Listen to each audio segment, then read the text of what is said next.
Good morning. My name's Bob Darrell, and I am an alcoholic. Hey, Bob.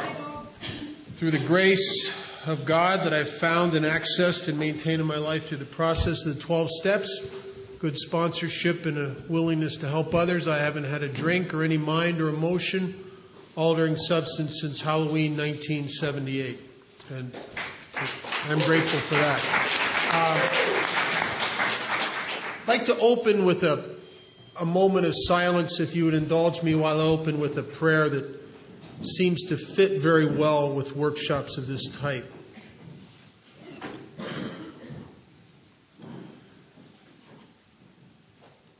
Lord, help me to set aside everything I think I know about you, everything I think I know about myself, everything I think I know about others, and everything I think I know about my own recovery, all for a new experience in you, Lord, a new experience in myself, a new experience in my fellows, and a much-needed new experience in my own recovery.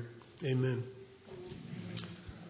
I am delighted to be here. I'm curious, how many people were here last night? Okay. Oh, yeah, me too. Yeah. I think. How many Al-Anons are here? Don't be afraid. Let's say one. One? Okay. Yeah, Linda's got it. Linda, okay. How many people within their first year of absolute abstinence? Wow, all right. Wow. Oh, wow. All right. Wow. How many in their last year of absolute I got a taker back there. I knew it. Yeah. I knew it. Yeah. I knew it'd be him, too. Yeah, it would be him. Yeah.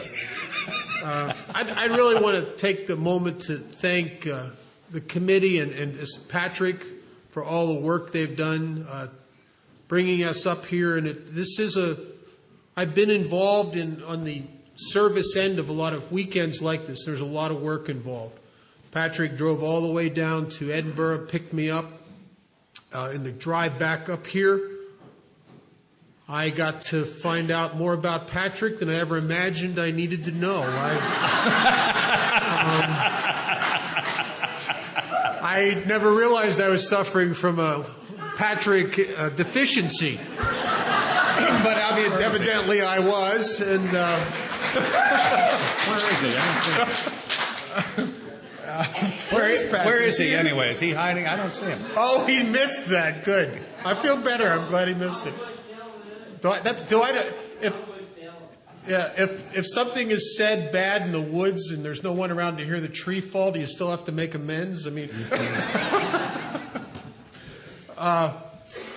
what we're going to do today is we're going to do something that's going to be a little bit rushed. We're going to do the very best we can.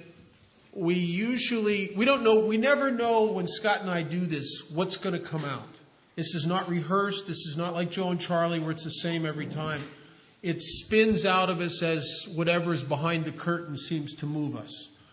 And we don't know how this is going to spin out. Usually this is about a 13-hour deal that we're going to try to squeeze into just about half that many hours. So it'll be interesting to see what happens. But I know it'll be good. I trust whatever seems to motivate stuff like this, that it always is good. We're going to break every hour because there's about an hour to an hour 15, because there's a spiritual principle that the mind cannot absorb what the butt can't endure. And so we're going to break about every hour to hour 15. What else? Anyway, I'm going to turn it over to Scott at this point. Thank you. Good morning. My name is Scott Lee, and I am an alcoholic. And grateful beyond my ability to express to be here. I love you with all my heart. What a gift. I like to open whatever I do, those who were here last night, with a quotation from Lois Wilson, co-founder of Al-Anon, who was asked, in a lot of places, they open meetings with a few moments of silence followed by the serenity prayer. And someone asked her one time what she did in those moments of silence, and she said, I invite God to the meeting. That my mentor taught me to treat God like a gentleman And gentlemen don't go where they're not invited, and they don't stay where they're not made welcome. And so in a few moments, I'm going to ask you for a few moments of silence. I'm going to ask everyone here, if you would please, to invite the God of your understanding to join us. Let's treat God like a gentleman. And then we will endeavor to conduct ourselves in a manner for the balance of the day that will make him welcome. With this many new people, thank you and congratulations to those of you under a year who are attending. Also, thank you and congratulations to those of you with more than a year that forced these people under a year to come. We'd like to acknowledge both sides of that formula. We think that's fantastic. But with this many new people here, could easily be some folks who do not have a God. And if you're one of those, I'd like to invite you to borrow my God for this time we're here together. I recommend him very highly. He's been keeping me sober continuously since June the 28th of 1984. And he also has a great sense of humor. And if you don't think so, look around the room. I think we're pretty funny, don't you? Yeah. So, Bob and I are working out of the 4th edition. Our newcomers are carrying 4th editions. They're confused enough, and so that's why we carry 4th editions. We both got sober on the 3rd edition. So if you would, let's take a few moments of silence and ask God to please join us and bless us with open hearts, and we'll follow that with the Serenity Prayer.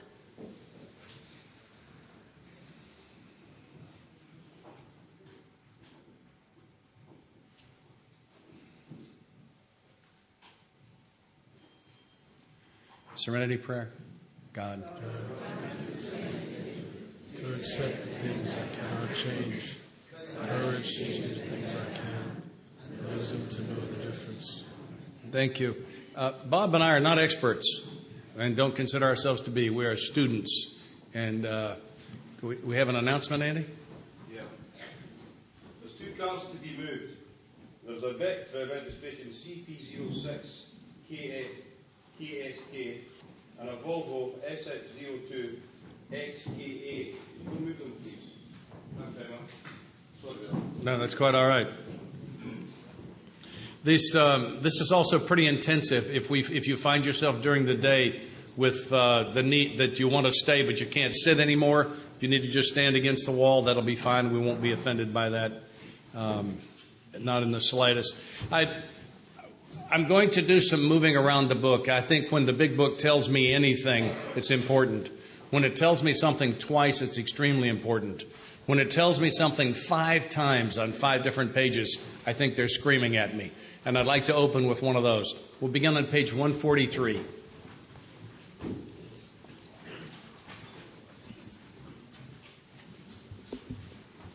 If you've skipped the chapter to employers because you're not an employer, or if you skip the chapter to wives because you're not a wife, I have a suggestion.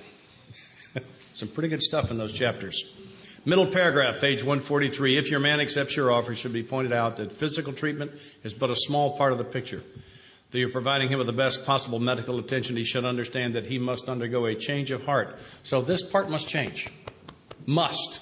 It's popular in some places in the States to say there are no musts in the program, and I'm sure there aren't, but here's one.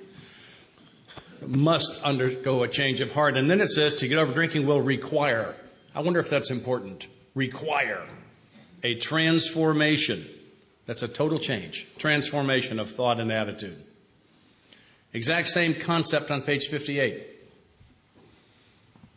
And I'm not doing all there. I have 2 other places that I'm just not going to do. 4 lines from the bottom of page 58. Some of us have tried to hold on to our old ideas. The result was nil until we let go absolutely. It says the exact same thing. Page 42. Am I going fast enough? Okay.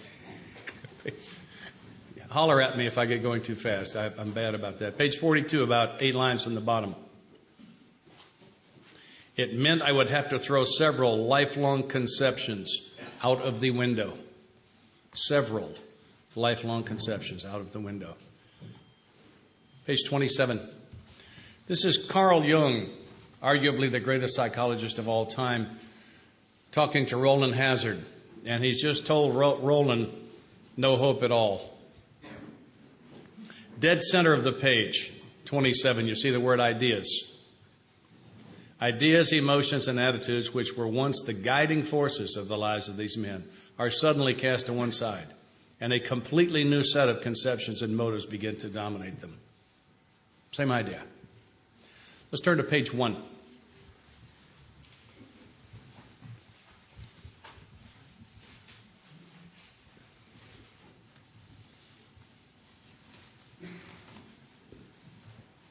And now turn 2 pages toward the front of the book from page 1.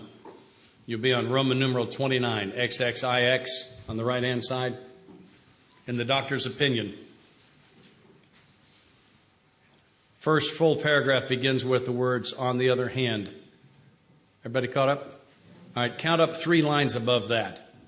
It says, this is repeated over and over. And unless this person can experience an entire is more than half, by the way, an entire psychic change, there's very little hope of his recovery. Entire psychic change. 5 places we just looked at all said the same thing. And in plain old Southern Tennessee English, what they said was, some of what I know for sure ain't so. So it isn't what I don't know that's defeating me.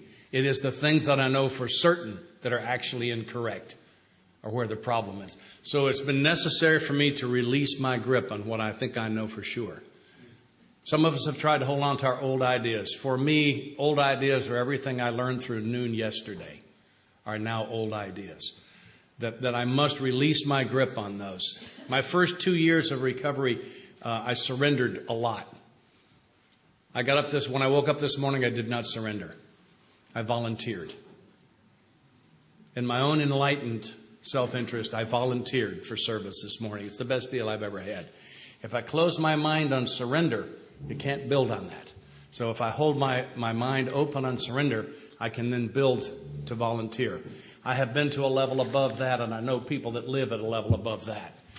I cannot close my mind on any of these beautiful things as I get them. One of my mentors said that you're wearing a spiritual garment, and that when you first put on a spiritual garment, your very first time, it is so shiny and beautiful and clean. But eventually it will become tattered and soiled, and you will have to shed it for a new one. And then that one will become soiled and tattered, and you'll have to shed it. If I cannot fall in love with any of my jobs in AA. I have to release my grip on the old assignments. I have to be prepared to do that. And that's what all of that stuff is about for me. Page 61. About a little past halfway down the page in the center, it says, is he not a victim? Everybody got it? Is he not a victim of the delusion that he can wrest satisfaction and happiness out of this world if he only manages well? Rest means to take by force. And what that says is that I'm so insane that I actually believe that if I can get what I want, it'll make me happy. Isn't that insane? When I look at all the thousands of times that I got what I wanted and wasn't rendered happy. And by the way, I didn't fly 4,000 miles to talk to you. I came to talk with you. So we're going to play this one together. All right? Who, when you were a child, wanted a bike? You were certain if you could get a bike, you'd be happy, and you got one. Anybody? Great. Thank you. Are you happy? No? Oh, let's try another one. Who wanted him or her? Sure, if you could get him, you'd be happy, and you got him. Let's see it. Okay. Now, you could be sitting next to them, so I won't ask. I'll give you. But I made a pretty good point. Who was sure if you could get rid of him or her? Yeah. So I have to look at the truth. And the truth is that getting what I want will not make me happy. It never did. I had happiness and pleasure confused. Pleasure is on the physical plane, and there's something out there that will bring it to me for a limited period of time. Happiness is internal. It's on the spiritual plane. And it's a side effect of having a healthy relationship with God and with all of you. And that's in part what these 12 steps are about. So that's about releasing my grip on one of my old ideas. When I was sober right around 11 months, I went to an old timer at a meeting, and I said, you said that by the time I was sober a year, my sleep pattern would level out, and I'm still not sleeping. He said, I just watched you drink 2 big cups of coffee at a meeting here at 8 o'clock at night. And I said, caffeine doesn't affect me. And he said, if you're drinking a quart of scotch a day and smoking 5 joints, it won't. Oh. And I've been sleeping pretty good since then. It wasn't real good last night. But so I wonder how many old ideas that I'm hanging on right now. I wonder right now. I zipped through a 28-day treatment program in 6 weeks. I've always been a quick study. I just pick things up fast. And I get back to my home in Nashville, and I set out to follow their aftercare plan. And they said to go to 90 meetings in 90 days. And I did this psychobabble fourth step and some other stuff. But one of the things they told me to do was get a sponsor. And I was so insane as a newcomer that I was looking for a sponsor I could relate to. Isn't that crazy? I mean, because, you see, I tried to go to 90 meetings in 90 days, and I only went to 87. I've forgotten 2 of them, but one particular night I was about to leave for the meeting, and one of my children was injured rather badly, and we raced to the hospital instead of me going to the meeting. It was the right thing. Everyone here would say it was the right thing, and so I missed that day. And I thought if you missed, you just missed. I didn't know you could go to 2 meetings in a day. Right? I got a case of newcomer thinking it's probably going to kill me if I don't get some help with it. And so I can't figure out you can go to 2 meetings in a day. Who can I relate to? Right? I can relate to somebody else that doesn't know what he's doing either. That's who I can relate to. I don't need a sponsor I can relate to. I didn't then. I don't need today. I don't need a sponsor I can relate to. I need a sponsor I would obey. But anyway, this man in this meeting, I kept looking at him and hearing when he talked, and his lights were on. His face was lit up. I wanted to feel like he looked. And I said, would you sponsor me? And he said, well, we'll see. Here's your first assignment. Assignment? You know, I thought a big brother was, a sponsor was more like a big brother, was going to kind of show you around and help you with all the small stuff and maybe loan you some money and fix your wife, those sort of things. And I was wrong about that too. And so he gave me an assignment, and it took me a week, and I did it. And I said, okay, Jerry, I did what you said. Sponsor me. And he said, I'll sponsor you my way. And by this time, I was very nervous about that. And I said, what does that mean? And he said, you are too sick to stay sober on the Fellowship of Alcoholics Anonymous. You will need the program also. And I didn't have any idea what he was talking about. Page 59. He gave me what he said was the single best kept secret in Alcoholics Anonymous, and that's the definition of the program. He said, the way we keep it secret, we read it at almost every meeting. That's how we keep it secret.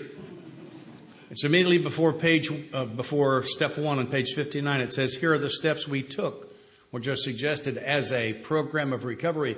He said the steps are not part of the program. The steps are the program. No steps, no program. Forgive me, I'm going to be real direct on this. I've been to too many funerals. Don't drink and go to meetings. You'll die from that. That'll kill you. He said hanging around a bunch of AA meetings wouldn't any more get me into recovery than moving into the garage to turn me into a 57 Chevy. He said it wasn't going to, same odds. He said it's not going to happen. That I'm going to have to do these 12 steps. And I was honest with my sponsor. I'd like to recommend that. I said, Jerry, I don't want to do the 12 steps. And he said, that's okay. I said, good. He said, as long as you do them. Jerry, I don't think we're communicating. He said, yeah, we are. He says, that's the definition of willingness. Willingness is when I do what my sponsor says, whether I want to or not. Bob said it so beautifully last night. It's got to get to my feet. The Al-Anons say we learn to trust the actions, not the words. Don't tell me. Show me. Yeah. And so he said he didn't really care whether I wanted to work them or not. He said I was going to work the steps at the pace he set, the way he laid them out, or he was going to drop me like a bad habit. He meant it, too. He meant that. But I played my trump card. I said, why? Now, just to be honest with you, when I ask why, I'm never looking for an answer. I'm looking for a fight. Right? I'm looking for something I can argue with so I can still win. That's what why is for me. And he said, I don't answer why questions for the men I sponsor. And the reason is, step 1, section B, says your life's unmanageable. That means you are no longer in management. Why is a management question. Consequently, all the questions that begin with the word why have the same answer. And the answer is you don't need to know. And I hated that when he said it. And today I love it. It's one of my cornerstones. Because I always thought it was not knowing that made me crazy. It was needing to know that was making me crazy. And as I've released my grip on needing to know, I can not know and be at peace because I know who knows, and that's good enough. But he said, I'll give you one why question, and this is it.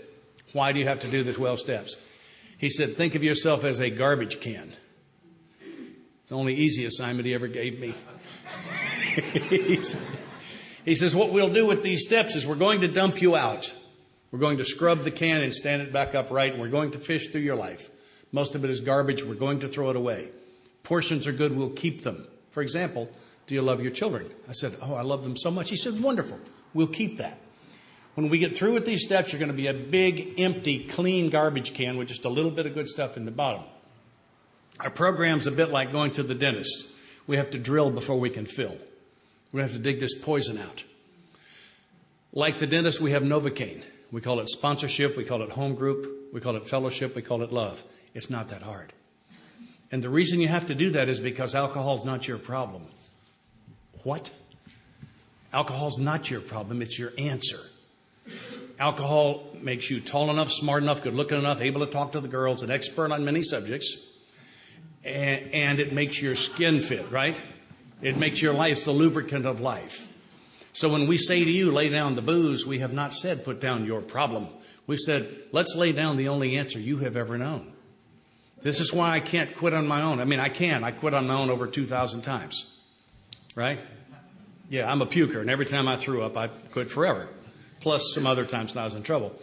But I couldn't stay quit. My problem is I can quit, but I can't get unthirsty. The day is always coming where something's going to happen where I'm going to be thirsty again. I don't have any way to stop that. And I would quit forever, which is somewhere between 20 minutes and about 2 months. Right? That's forever. You guys know that. The earth people out there, they're very confused about how long forever is. It would scare you if you knew what they thought forever. Oh, my goodness. But, right? Yeah.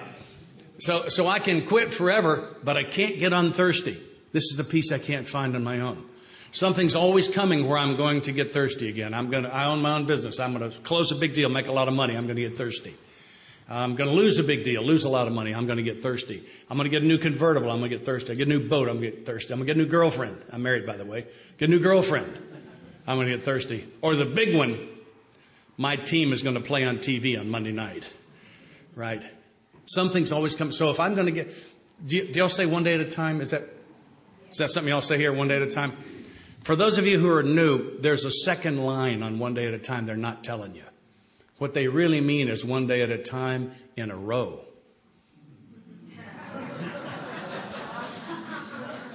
Right? With no breaks at all ever. Right? That's actually what they mean. They haven't told you that. But okay. So if I'm going to stay sober one day at a time in a row, they got to give me this piece. I got to have this one. Page 60.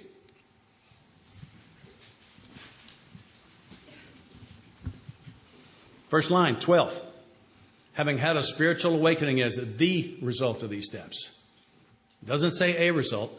It says the. It's singular. It's my experience that spiritually awakened alcoholics do not drink beverage alcohol, and they don't ever get thirsty. Ever. I was rendered apparently permanently unthirsty sometime in December of 1984. If you've had the experience of driving around town with a two white knuckle grip on the steering wheel to keep the car from pulling into the liquor store to get you a drink or pulling into the pub, I know what that's like, but I haven't felt it in 22 and a half years. So if you're new, that's not the package. The package is get unthirsty. And the way we get to it is do the other 11 steps so that we can get that first promise in step 12, a spiritual awakening. With the spiritual awakening, I become unthirsty. Roman numeral 22, forward to the second edition. Forward to the third edition, I apologize. This is just before the doctor's opinion.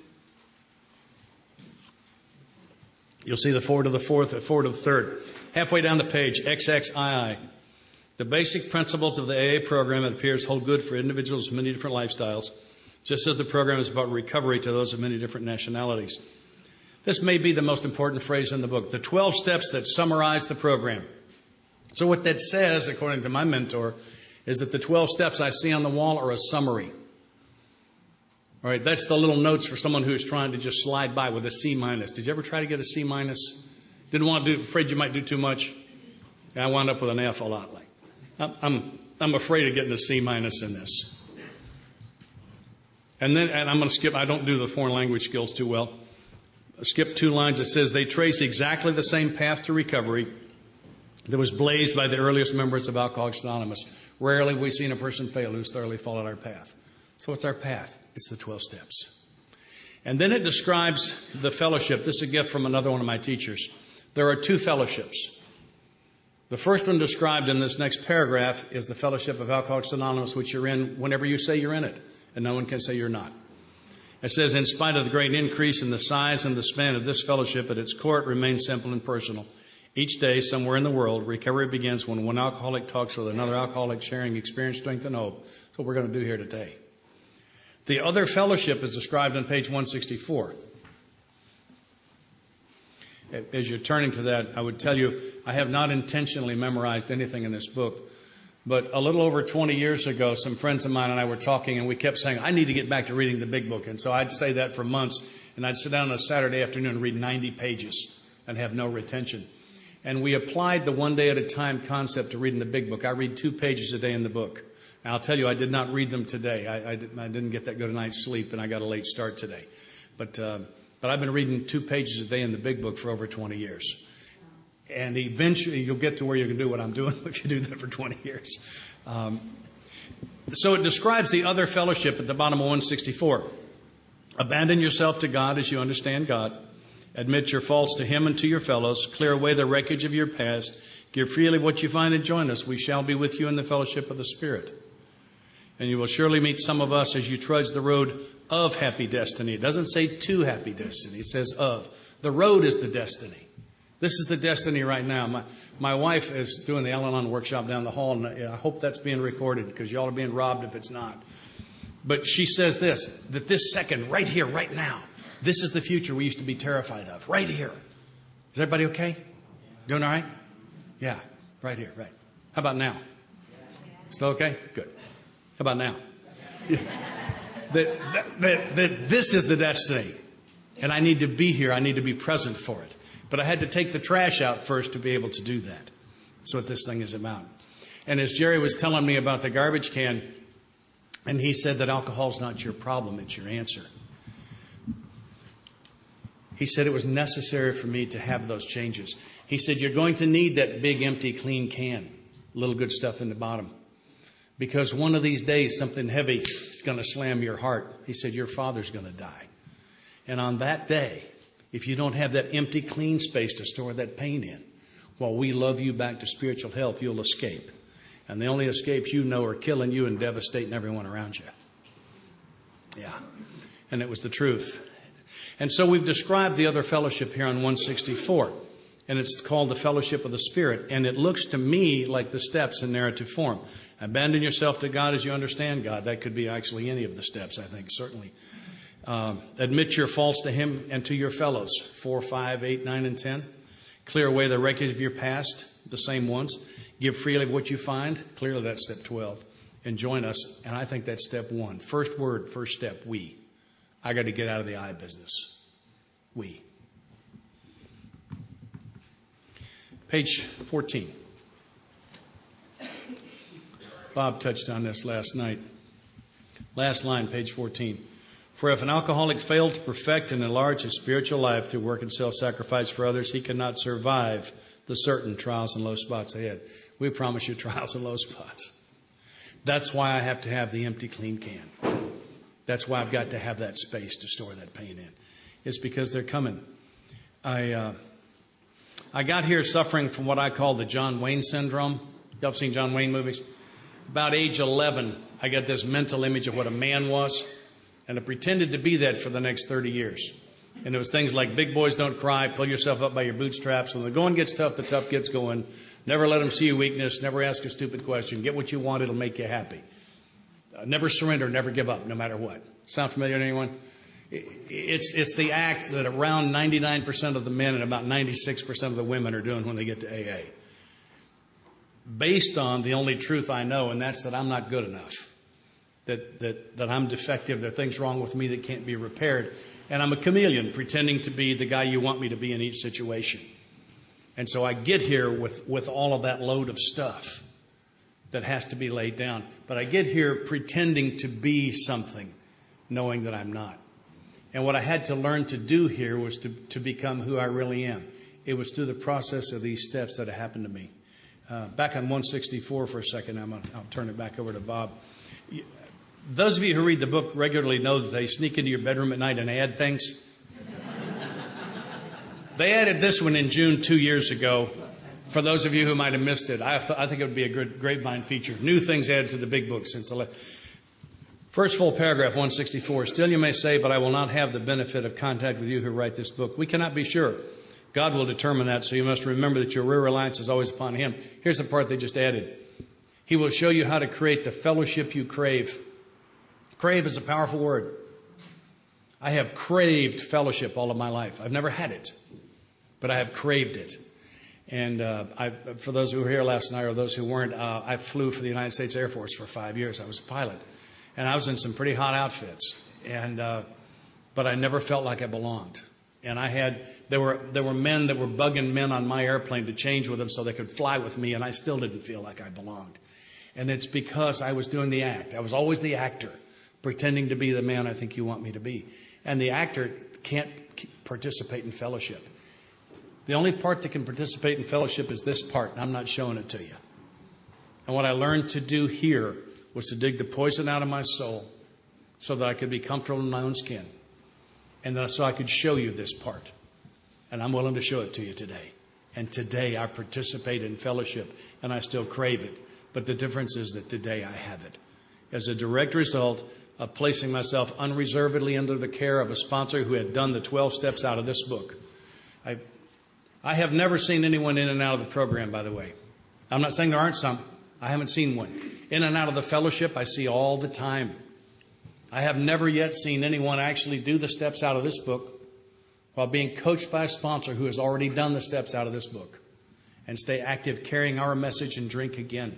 Has anyone seen that? What, 150 people in this room? 100? Nobody's seen it. I would say that we as a group stand by the first line in chapter 5. Rarely have we seen a person fail who's thoroughly followed our path. Bob? Thanks, Scott. I'm Bob. I'm still an alcoholic. Yeah, Bob. How many, I see a show of hands, how many people in this room have at some time in their life gotten to a place where they swore to themselves they would never drink again and meant it and then drank again after that? Wow. Okay, so really swearing off and really meaning it doesn't seem to work. Okay, we've established that. Why? Why can't we carry it out? Page 45, it says lack of power. Lack of power, that was our dilemma. That's true on so many levels. It's more than the lack of the power to stay away from a drink. It's also the lack of power to enjoy life, the lack of power to fit, the lack of power to come out and play, the lack of power to control my emotional nature, the lack of power to rise up out of my natural inclination to depression, lack of power to make this stop and leave me alone. Lack of power is my dilemma. And the book goes on to say we had to find a power by which we could live. Well, I had found a power by which I could live, and it was immediate and effective, and it got you downtown now. And that was 5 shots of whiskey. Alcohol was a tremendous source of power at one time in my life. But the problem with artificial power is that it has a tendency to dissipate. And towards the end of my drinking, if it was anything like towards the end of yours, I am drinking frantically, I'm drinking desperately, futilely, hoping to get the power I'd once found in 4 or 5 drinks. Remember the power the power to be funny, the power to mix with people, to feel like you're a part of, the power to lift yourself out of a depression, the power that no matter how much fear and anxiety and worry was on you, you could just shrug it off. The power to feel significant, the power to be a part of. Alcohol at one time provided all of that. As a matter of fact, I believe that at one time in my life, before alcohol turned on me, it was the most immediate and effective treatment for the real secret inside disease of alcoholism that I've ever found. 5 shots of tequila was a spiritual experience. 7 shots, and you loved everybody. Remember that feeling? I love you, man. Remember that? You just well up with emotion and significance and connectedness. Now that was power. So what do you do when that power stops being available to you? The most desolate part of alcoholism is when you finally get, the most hopeless thing is when you finally get to that point where you really get it, that the one thing that you've relied on all these years does not work anymore. That doesn't mean that it won't get you drunk. It just won't do what it used to do. It won't, the power is, you've leached and wrung all the power out of it. So lack of power is our dilemma. We had to find a power by which we could live. And it says, well, that's exactly what this book is about. Its main object is to enable you to find a power greater than yourself which will solve your problem. Boy, what a problem. At the end of my alcoholism, I felt like I was stuck. I was stuck in a trap I could not spring or get free of. I needed desperately the effect from alcohol, and consequently I tried it over and over again, and yet I could not get the effect. I got to a place that it talks about in Vision for You. It says that we eventually get to a place where we can't imagine life with alcohol or without it. Now, for years, in and out of Alcoholics Anonymous, I couldn't imagine life without it. But now, when I started to get that it's turned on me, and it's awful, and I drink, and I'm full of self-pity, and it's bad, now I can't imagine life with it, not like that. And I can't really imagine life without it either, because abstinence feels like I'm doing time. It's a desolate, lonely, I don't quite fit, depressed place. So I am stuck in a trap I can't spring. Drinking is awful, and I can't turn it back to when it was good. And not drinking is awful, and all the therapy and religion and medications and everything I've tried doesn't seem to change that. I am absolutely stuck. That's a bad place to be. In that part of the book, in A Vision for You, it says, it calls it the jumping off place. It says when you get there, you'll wish for the end. And that's what had happened to me in 1978, as I went to a bridge to try to take my own life, and then consequently came off of that drunk with a new attitude, a new willingness to do all the things that never made sense to me. Did you ever notice that AA doesn't make sense to you until after you do it? Have you ever met a newcomer that came to AA in the middle of suffering from alcoholism, looked at the steps and went, oh yeah, that would work? No, nobody does that.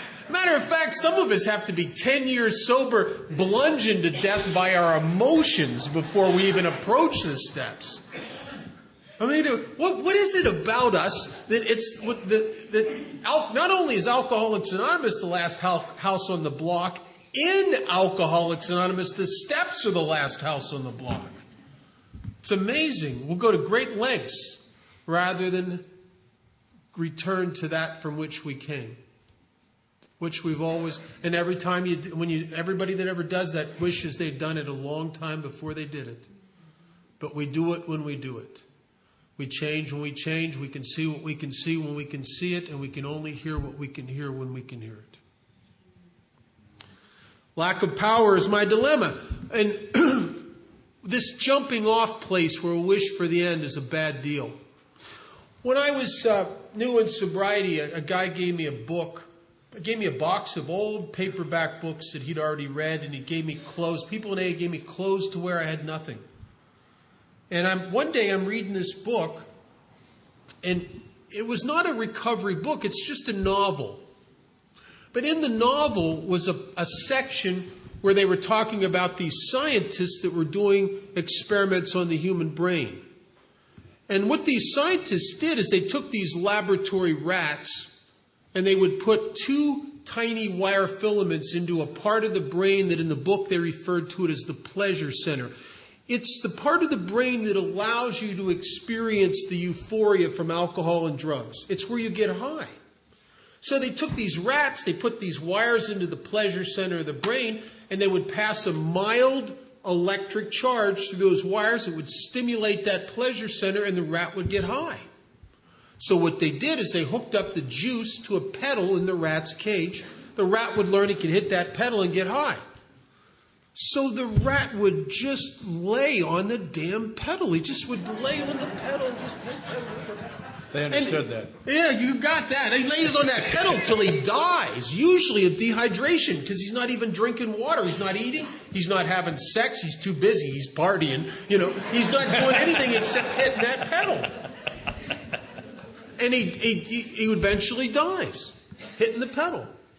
Well, these scientists, once they realized that, they'd get some of these rats that were just about dead, and they'd turn the juice off. Now the rat hits the pedal and nothing happens. And he hits it again and nothing happens, and again and again and again. And after countless futile attempts to turn the juice back on, the rat finally gets it that the party once and for all is over. There is no more juice. And instead of being able to go back to being a rat, the rat curls up in a ball and lays on the floor of the cage to die. Because without the juice, there's nothing to live for. In 1978, I come into Alcoholics Anonymous after a failed suicide attempt. I can't drink, and I can't not drink. I am stuck, and I feel like that rat. I didn't come here, honestly, to get sober. I didn't come here for any kind of spiritual experience or spiritual way of life. I wasn't even interested. I don't even know what that means. I came here because I had nowhere else to go. And if God would have appeared before me and granted me one wish, it would not have been sobriety. If I could have honestly had my one wish, you know what it would have been? I would have asked God to let me drink like I drank when I was 18 years old again. I would have said to God, God, if you would give me 3 years of partying like that, you can kill me at the end of those 3 years, but let me have those 3 years. And instead, I got a big book and a sponsor and a home group. And little did I know that what I was being given was something that the essence of Alcoholics Anonymous is designed to do. Scott touched on it. AA is designed to do one thing and one thing only. And it's not to get you to quit drinking. You want to quit drinking, punch a cop. You'll quit. You'll quit for a while. Alcoholics Anonymous is designed to turn the juice back on. Remember the feeling when you were a kid and you just got lit up with your best friends and you were drinking and it was good. And you're a part of, and life is, you're grateful for the feeling of being high. You're grateful for who you are. You're grateful for your friends. There's hope. Remember those feelings? It's almost as if alcohol awakened your spirit. and you came alive.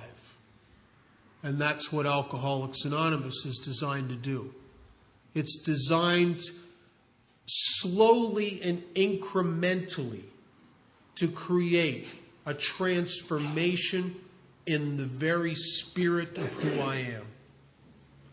And if that doesn't happen, if I cannot obtain through Alcoholics Anonymous, what I had once obtained through alcohol, I'm probably not going to stay here. Or I will probably have to get so medicated to stay in a state of abstinence that I'll become one of the walking zombies. Because my emotions will have the best of me, as they always do. My mind will have the best of me eventually from this malady of my spirit. In our book, it says when the spiritual malady is overcome, we straighten out mentally and physically. So the good news is, you know how your head won't leave you alone? That's going to change. You know how you feel sick sometimes and you don't know why and you're tired before I worked the steps, when I first got sober, I was tired all the time. Because I'm a deep thinker. Deep thinkers wear themselves out. I mean, I don't even have to get out of a chair and I've already run the whole universe and I'm just worn out. That's why, you ever go up to unsurrendered newcomers that haven't worked the steps, you say, how you doing? The first thing they do is sigh. They go, hanging in there. I had a guy a couple years ago, I went up to this guy, Bernie, at one of the AA clubs, and Bernie's sober a couple years with the benefit of step none. I said, Bernie, how you doing? You know what he said to me? He said, well, I guess it's not bad if you don't weaken.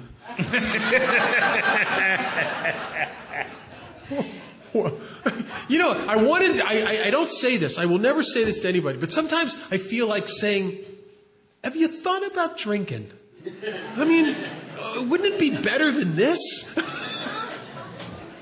I don't say that. So something must change inside of me.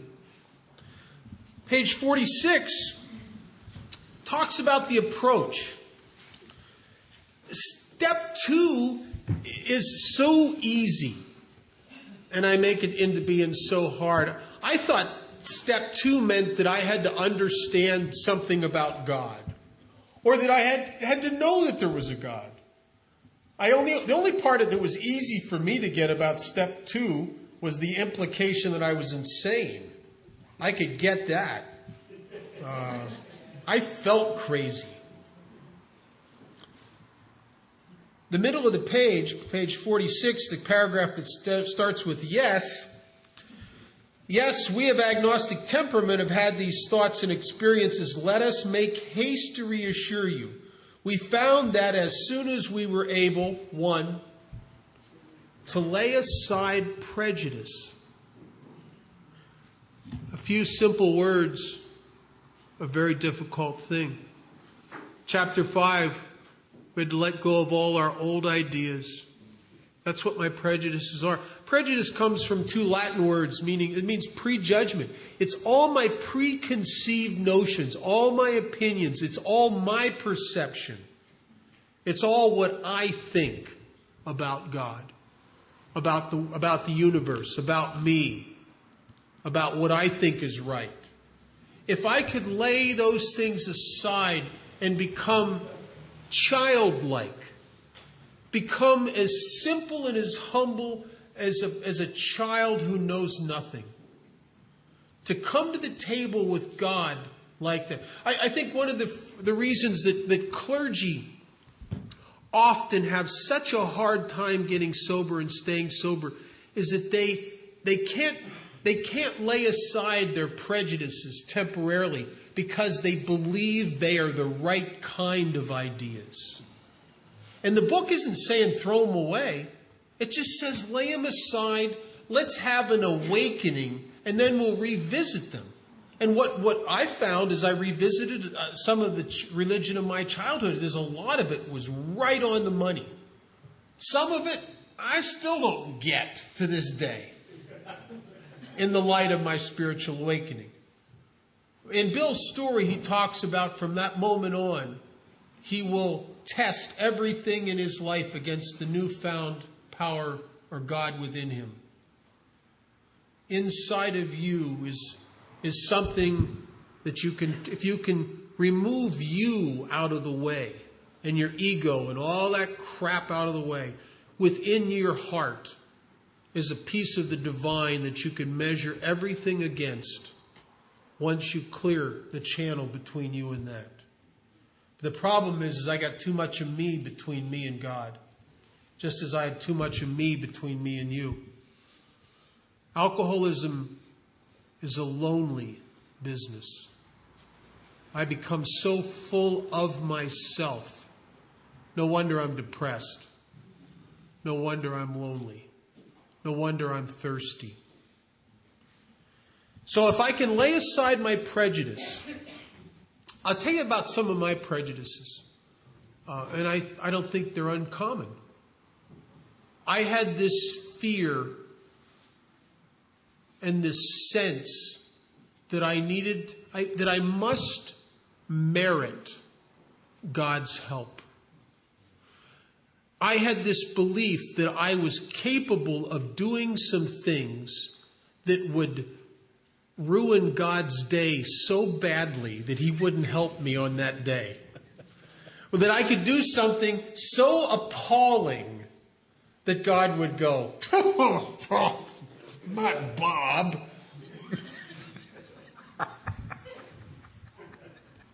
Now, if that's true, I am screwed.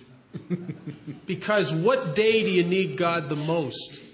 It's the day that you dislike yourself the most.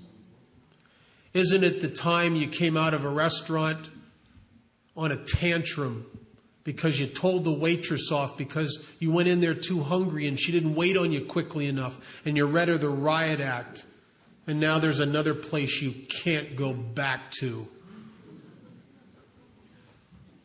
Or you had some sex that it was so inappropriate and just so... You just had sex with someone you wouldn't want to be seen having lunch with. I mean... And you hate yourself. And you hate yourself. Isn't it at those times, or maybe your financial insecurity has driven you to cheat on money somewhere? And isn't it that those times when you dislike yourself the most that I need God's love the most? So that prejudice must go. Must go. Or else I'm stuck in a trap I can't spring. I need God's help. I need that power. And the second thing it says, and express even a willingness to believe. And it says if I can do those two things, if I can just lay aside my old ideas, lay aside my prejudice, and express. And express would be make a demonstration. I'm big on demonstrations. I think in the realm of the Spirit, physical demonstrations are just amazing. Because it's easy to think spiritual thoughts. It's more powerful to act them. Demonstrations are very powerful. And what the old-timers had me do, and I didn't understand it, I was new, and I'm sort of somewhere between an atheist and an agnostic. I don't really know what I am, but I don't know if there's a God or not. And there's a part of me that's afraid that there might not be a God, and another part of me that is afraid that there might be. Because if there is a God, I am probably in a lot of trouble. Because God can see in the dark. That's not good for a guy like me. That's a bad deal. He can read your mind. He can read the judgmental, childish, petty thoughts, the vindictive thoughts. Oh. So I don't know if there's a God. And they said to me, they said, kid, we want you to physically get down on your knees every single morning and ask whatever is running the universe for help. And even though you don't believe, just do that. And then at night, before you go to bed, physically get down on your knees and thank whatever that was for that day of sobriety. And I went to meetings and I heard about people that prayed while they're driving in the car, prayed laying in bed, prayed sitting on the crapper they did. And I went to this guy and I said, how come I got to get down on my knees? Not everybody does. And he said, that's right, not everybody does. Just people with egos like yours.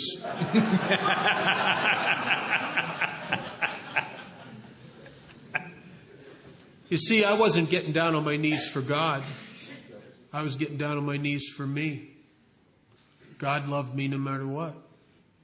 I needed to humble myself because I have that kind of ego. And I started praying, and a funny series of coincidences started happening in my life. I mean, weird things.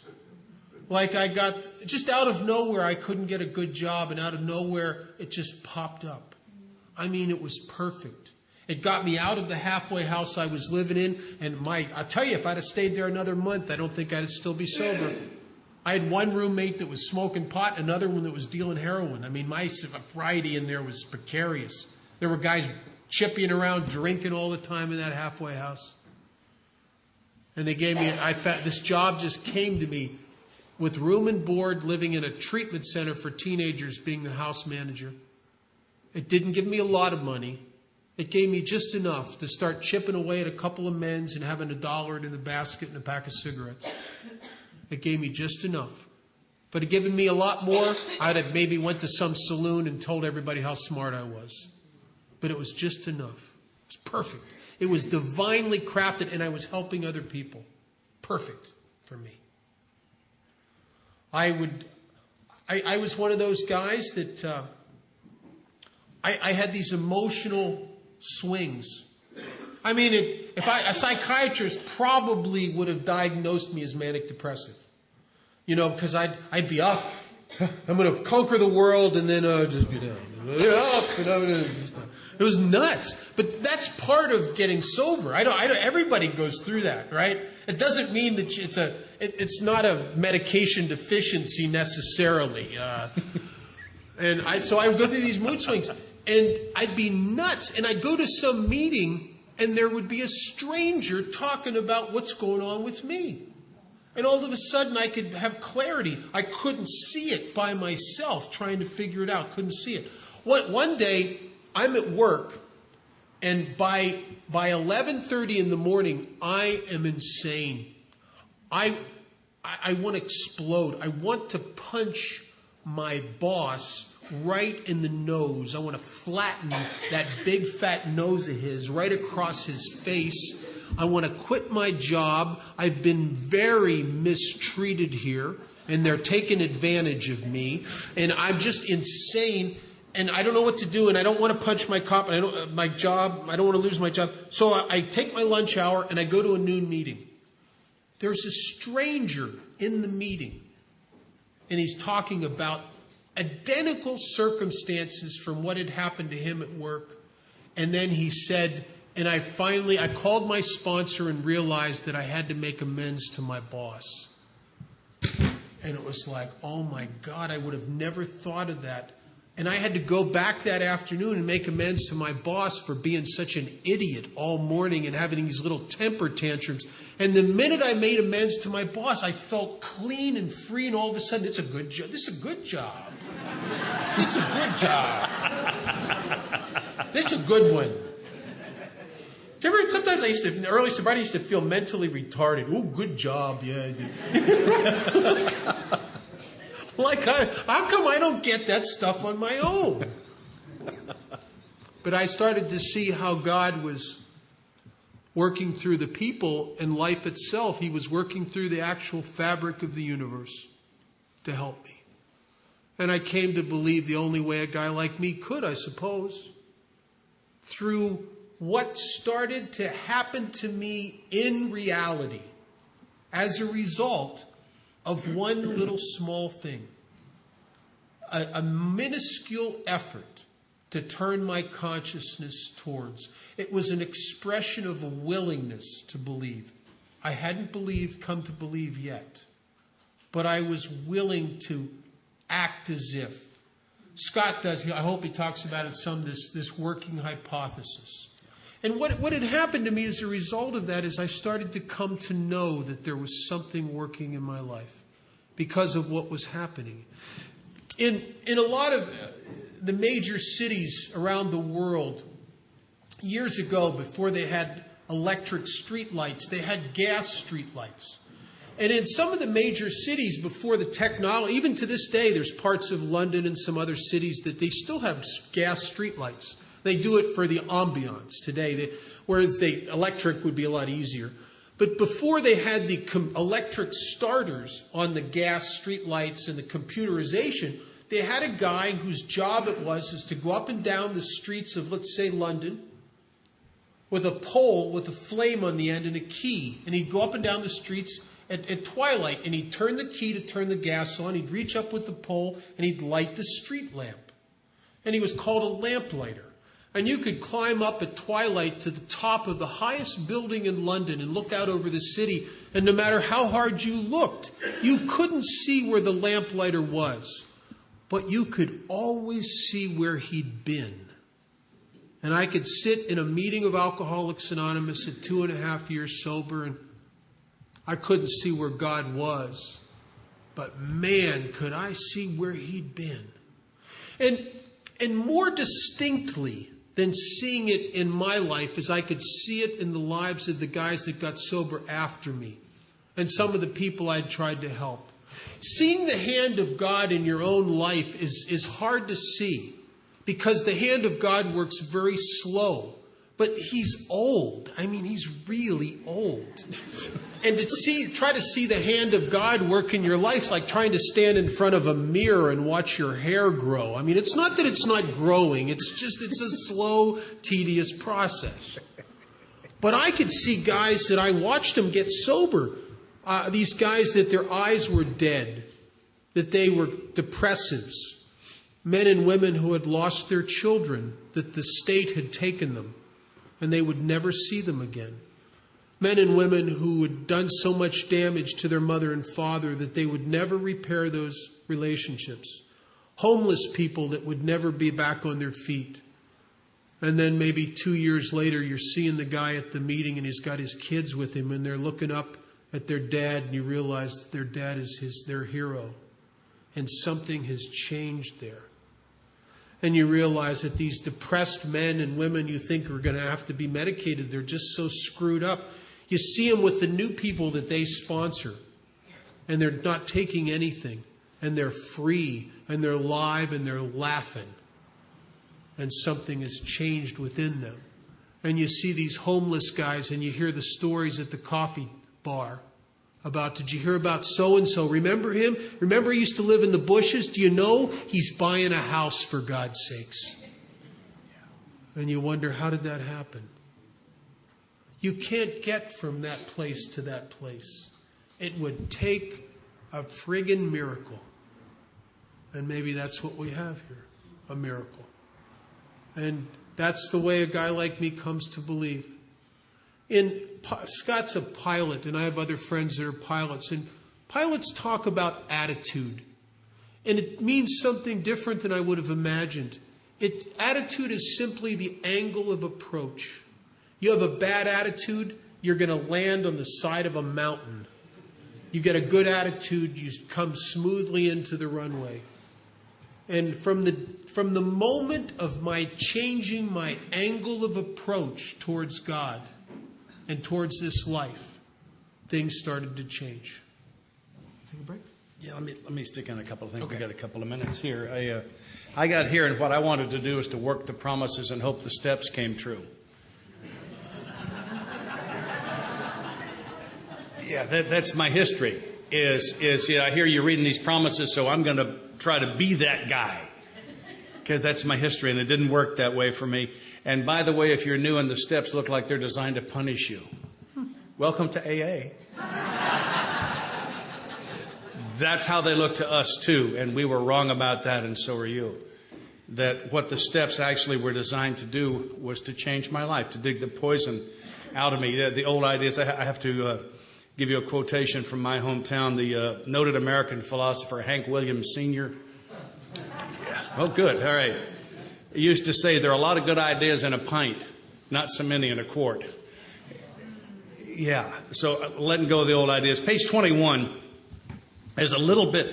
We have a lot of descriptions. Actually, I'm going to do a different. We missed a couple of things that I want to talk about of general descriptions.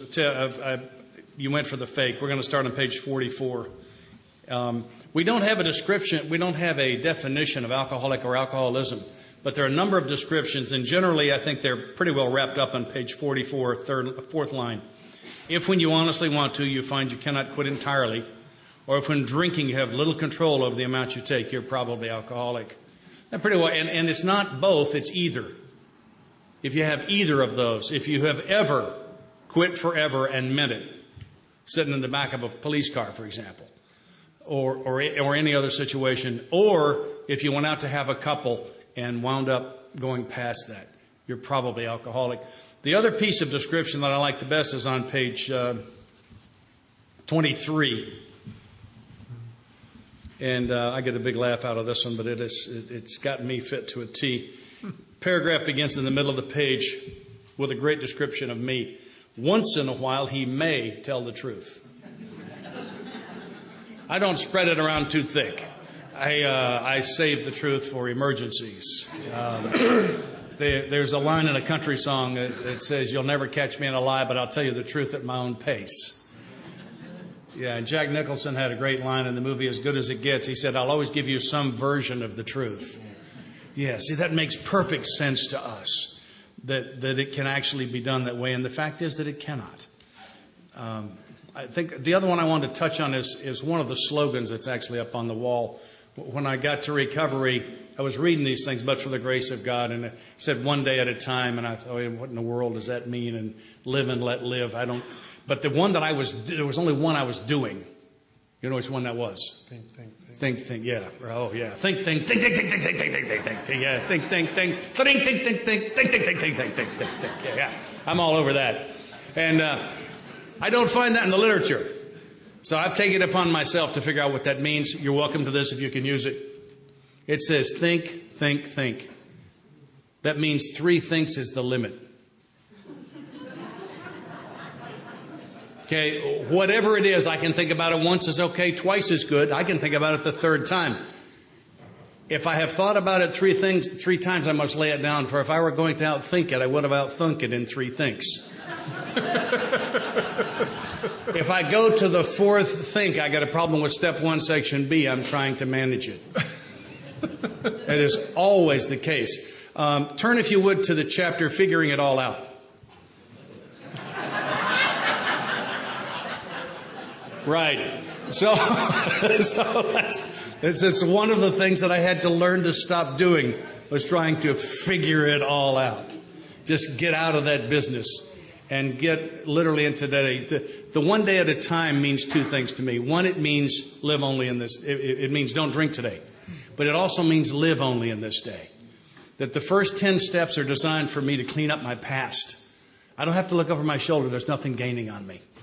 The last 2 steps are about me putting my future in the hands of a loving God. We have a friend at home who says, I spend too much time in my head trying to clear away the wreckage of my future. So, first 10 steps, the past is clean.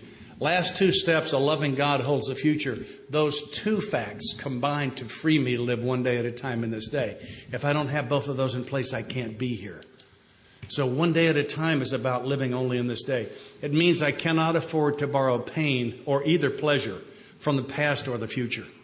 If I can reach far enough into the past or far enough into the future and find enough pain and pull it into today, I can make today so bad I can't stand it. That's what this whole thing is about, is to release the future into God's hands and with His help to clean up the past so that I can be comfortable. See this here? I'm stuck in here now.